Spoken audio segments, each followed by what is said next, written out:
Historia número 15. Choque de dos mundos.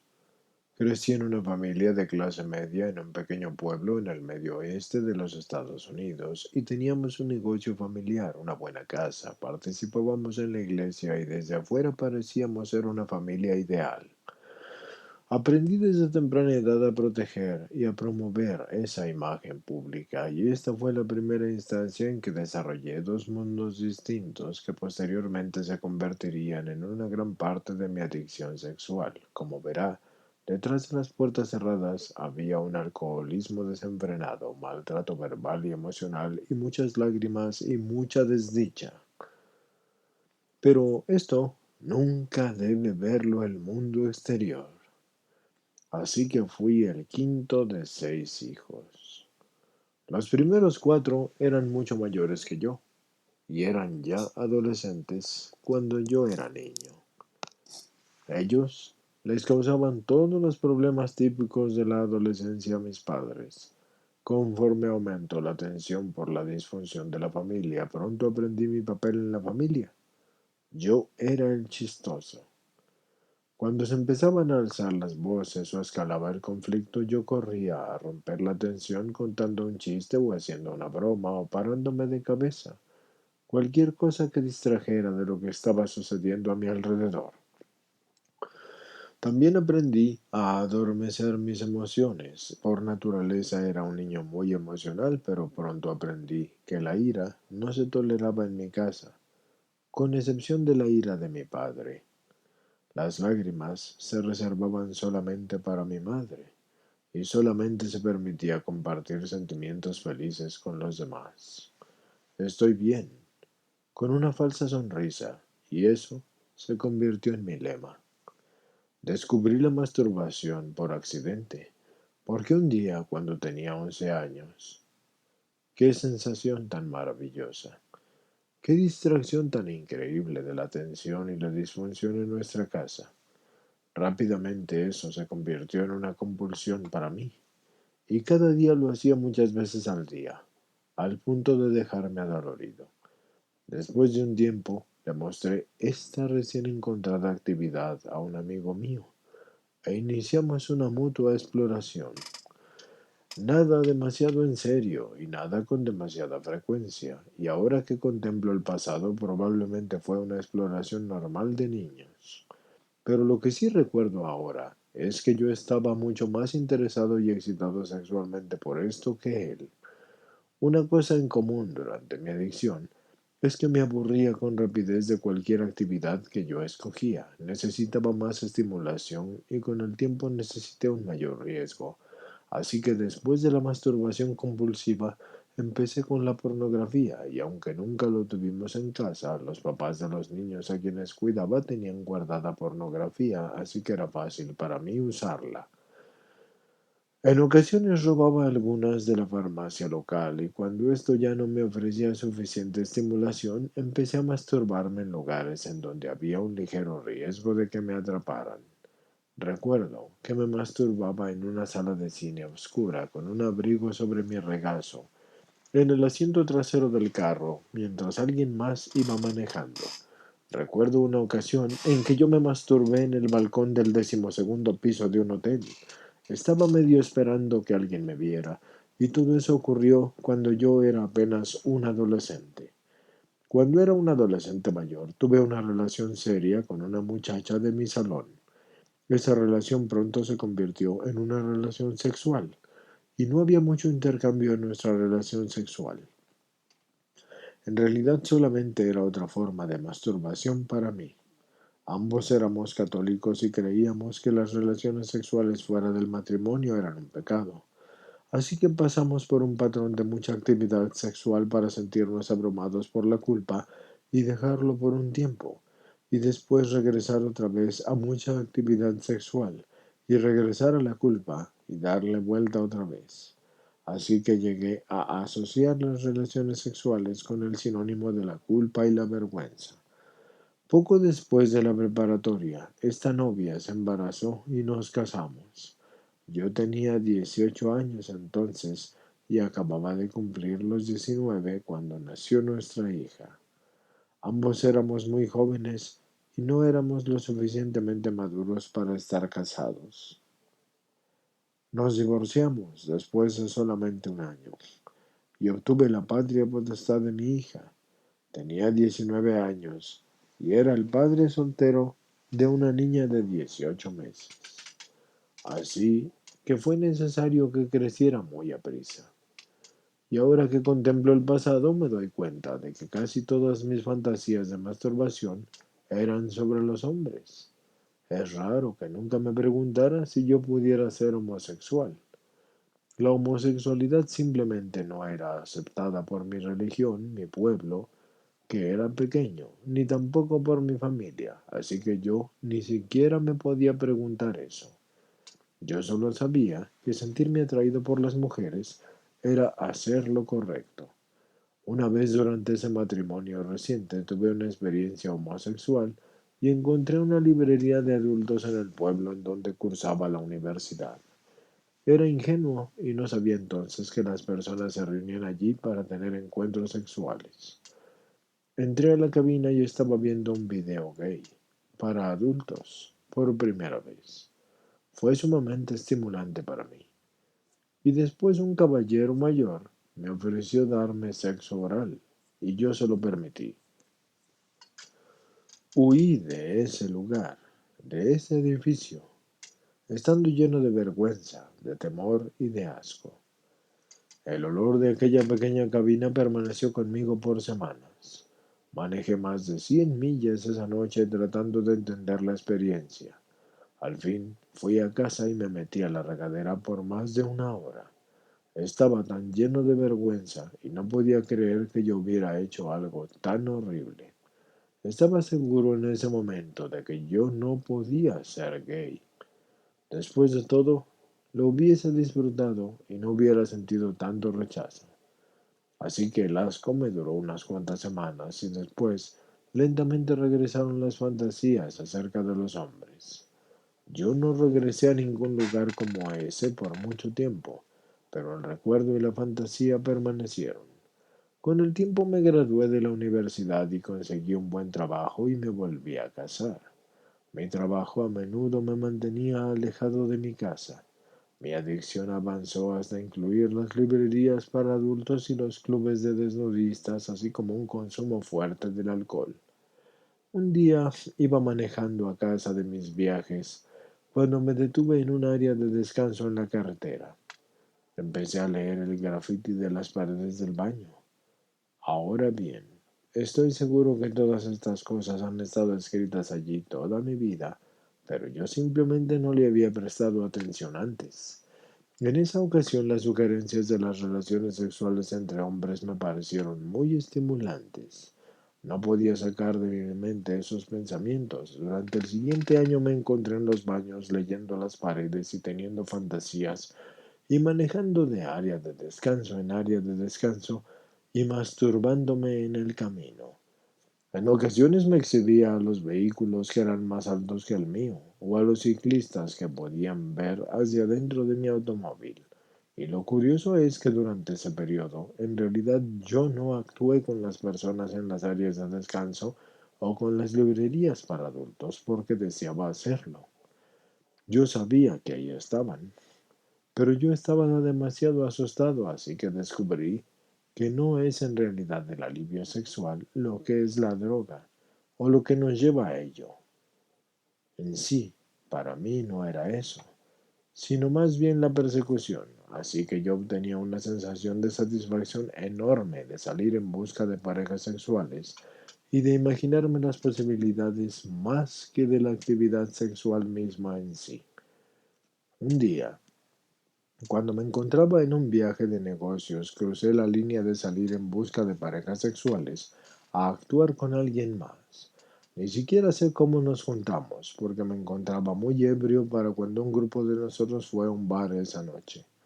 Lo último que recuerdo es haber comprado una ronda de bebidas para todo el grupo. Nadie las quiso, así que me tomé uno a uno 8 vasos de tequila.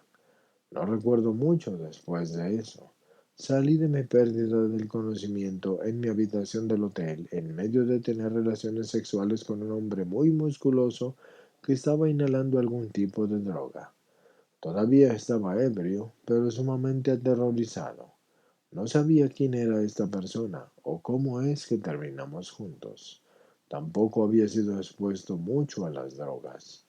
Lo saqué de la habitación con el mayor tacto posible tan rápidamente como pude. Estoy seguro de que no dormí en absoluto el resto de la noche. En ese punto yo sentí que mi vida estaba fuera de control y pensé que conocía la razón, el alcoholismo, porque mi bebida también estaba fuera de control. Tenía altos valores morales y estaba muy seguro de que si no tuviera el alcohol en mi vida, mis valores no me permitirían continuar con mis actividades sexuales ilícitas. Empecé a asistir a juntas por mi alcoholismo y he permanecido sobrio desde entonces, pero en cuanto a mi actuación sexual se refiere, me esperaba una gran sorpresa. Los siguientes 2 años fueron un infierno para mí. Todo el tiempo y la energía que yo dividía entre mi actuación y mi alcoholismo ahora lo dedicaba exclusivamente a mi adicción sexual. Empecé a actuar con hombres en las áreas de descanso, librerías para adultos, parques y otros lugares públicos y pasé más horas cada semana en busca de parejas sexuales de lo que yo me pudiera imaginar. Cada vez que actuaba, me llenaba al instante de vergüenza y remordimiento, y corría a casa con mi familia y me prometía a mí mismo que nunca volvería a hacerlo otra vez. Pero al día siguiente me encontraba en la misma situación. Recuerdo una ocasión en que salí en busca de parejas sexuales toda la noche y me quedé dormido al volante y me metí el automóvil de mi esposa a una ciénega. Los recuerdos de lo que más me arrepiento tienen que ver con mis hijos y con mi esposa, tal como salirme de la habitación del motel a medianoche para tener relaciones sexuales con un extraño en una librería para adultos y regresar a la cama con mi esposa como si nada hubiese sucedido. El recuerdo más doloroso de todos es cuando salí de una librería para adultos en donde había dejado a mis 2 hijos pequeños dormidos en el asiento de atrás de mi automóvil a medianoche. Se habían despertado y me andaban buscando, y mi hija me vio y me gritó papi. Y unos adictos de la librería que les habían estado tratando de ayudar dijeron con sarcasmo, ¿de veras crees que es tu papá? Y ese fue un punto tan bajo en mi vida. En todos los demás aspectos, yo era la personificación de la responsabilidad. Vean qué tan bajo me había hecho caer mi adicción. El resto de mi vida se veía bastante normal, desde afuera hacia adentro. En realidad, yo tenía dos mundos distintos, porque uno era la parte oscura y secreta de mi vida, que era mi adicción sexual. Nadie sabía acerca de esa persona. La mantuve bien escondida, y el otro mundo era uno del padre y esposo fiel, un hombre que participaba en su iglesia y su comunidad. Tenía un gran trabajo en donde me iba bien. Éramos dueños de un hogar hermoso cercano a un lago. Parecíamos la familia ideal, pero por dentro las cosas no eran tan ideales. Mi esposa creía que algo andaba mal y sabía que algo andaba mal, solamente que ella no sabía qué podía hacer, y sus preguntas cayeron en oídos sordos. En todos los aspectos de mi vida era una persona sumamente honesta. Yo recuerdo haberme regresado 10 millas a una tienda porque por accidente me había llevado la pluma que había utilizado para escribir un cheque. Me enorgullecía en decirle al cajero de una tienda que me había dado demasiada feria. Era impecable en mis tratos de negocios. La honestidad era sumamente importante para mí. Me rodeaba de gente que era honesta y directa y creía en el fondo de mi corazón que yo era una persona honesta, honesta hasta la médula. Sin embargo, cuando se trataba de mi adicción sexual, era tan lejos así de ser honesto como se puede ser, porque nadie se puede pasar tanto tiempo en busca de parejas sexuales sin tener que recurrir a mentiras acerca de dónde andaba. Tuve más llantas ponchadas, problemas con el automóvil, amigos en crisis, etcétera, de lo que ustedes se puedan imaginar. Entre más se agravaba mi adicción sexual, más mentiras yo tenía que inventar, y me pasé tiempo en que debía de estar trabajando o en convenciones haciendo mi actuación. Así que gasté dinero en desnudistas y lo reporté en mis gastos como comidas de negocios. Cuando se trataba de mi adicción, mi integridad no existía. Llegó al punto en que no recordaba qué mentira yo le había dicho a quién, y tenía que ser muy ágil para cubrir cualquier discrepancia. Esto ocurría básicamente con mi esposa, que a menudo se preguntaba si yo estaba perdiendo la memoria. Hice malabares casi perfectos con estos dos mundos por un largo tiempo, y mi único objetivo en la vida era que estos dos mundos nunca se juntaran. Pero me costó mucho, a mí en lo personal. Yo sufrí de depresión y de ataques de ansiedad y vivía mi vida en un temor constante. Temía que me arrestaran y que mi esposa y mis hijos fueran humillados públicamente. Yo temía que pudiese perder a mi familia o que muriera de sida o que alguien me golpeara en esos lugares de actuación pública y después lo que menos pensaba empezó a ocurrir. Mis mundos empezaron a chocar. Recibí una llamada telefónica en el trabajo de alguien con quien yo había actuado, alguien que conocía y me vio salir de una librería para adultos.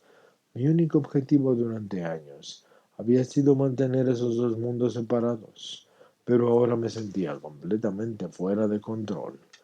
El temor de humillar a mis hijos como resultado de mi adicción era uno de los más fuertes.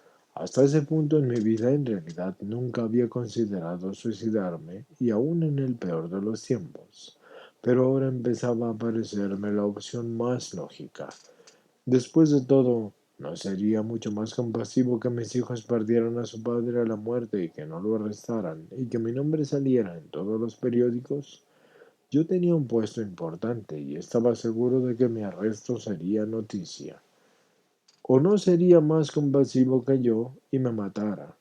Y no que tuvieran así un padre en prisión o muriéndose de una muerte lenta y agonizante de sida.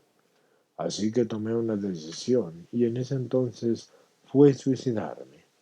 Había intentado una y otra vez detener mi actuación y sabía para entonces que yo no tenía esperanzas. Me prometía a mí mismo cada vez más que nunca jamás volvería a hacer eso otra vez, pero siempre regresaba al día siguiente, y el suicidio en ese punto parecía la única respuesta lógica que quedaba. Hasta ese punto nunca le había dicho a nadie de mis problemas sexuales, y era un sucio y oscuro secreto que mantenía enterrado dentro de mí. En un momento de desesperación recordé a una consejera que había visto muchos años antes a la que posiblemente quizás le podía contar esto. Decidí que antes de matarme, le contaría a esta persona por si hubiera una pequeña oportunidad de recibir ayuda. Llámame y concertaré una cita. Cuando me reuní con ella, no tenía nada que perder, así que le conté toda la historia.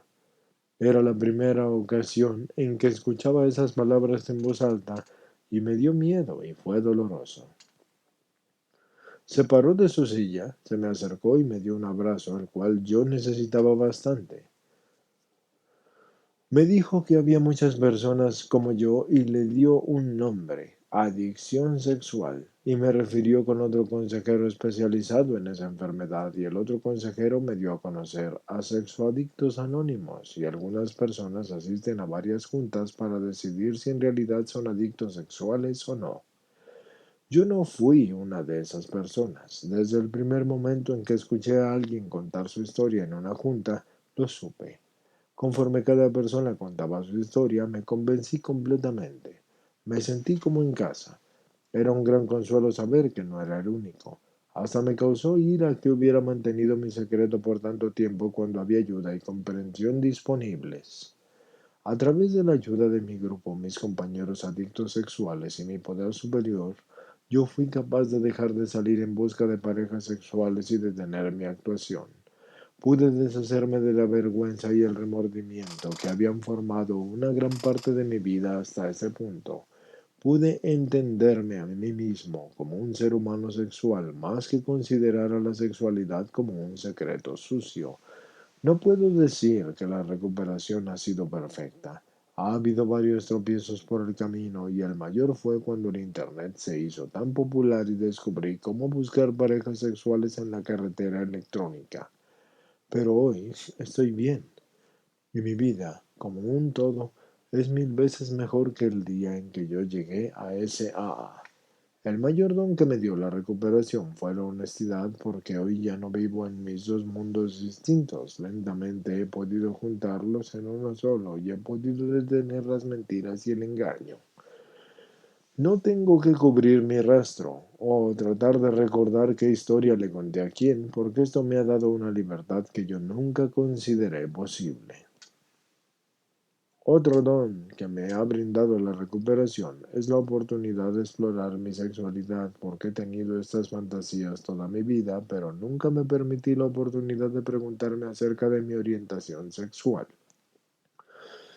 En la recuperación y sin estar en la actuación, tuve la oportunidad de explorar estos sentimientos y fui capaz de utilizar palabras como bisexual y gay, sin avergonzarme. Al fin vine a comprender que en realidad sí soy un hombre gay.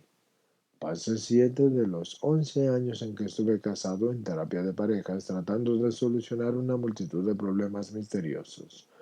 La verdad es que no eran problemas reales, ni tampoco misteriosos. Yo era un hombre gay, tratando de vivir una vida en donde mi interior nunca sería igual a las acciones que estaba representando. Ese conflicto me estaba matando y tuve que dejarlo ir. Les confesé la verdad a mi esposa e hijos y nos separamos, y con el tiempo nos divorciamos. Inicié un nuevo despertar que es parecido al de los adolescentes. Aún después de la actuación de todos estos años, no sabía en realidad lo que se sentía estar con un hombre. Sí, me pasé periodos de 10 minutos de rodillas en las áreas de descanso, pero eso no me enseñó nada acerca de la intimidad con un hombre. Aprendí lo que se siente besar, abrazar, mimar, tocar, orar y compartirme completamente con otro hombre. Me sentí integrado como persona por primera vez. Les tengo que decir que llevo 8 años en mi recuperación y soy más feliz de lo que nunca antes había sido en mi vida y todavía tengo conflictos personales. Las cosas no siempre marchan como yo quisiera, pero hoy vivo una vida honesta y mi interior es igual a mi exterior. Mi recuperación y la confraternidad de los hombres y mujeres de SAA me han dado el mayor regalo que se puedan imaginar. Y me refiero a mi vida.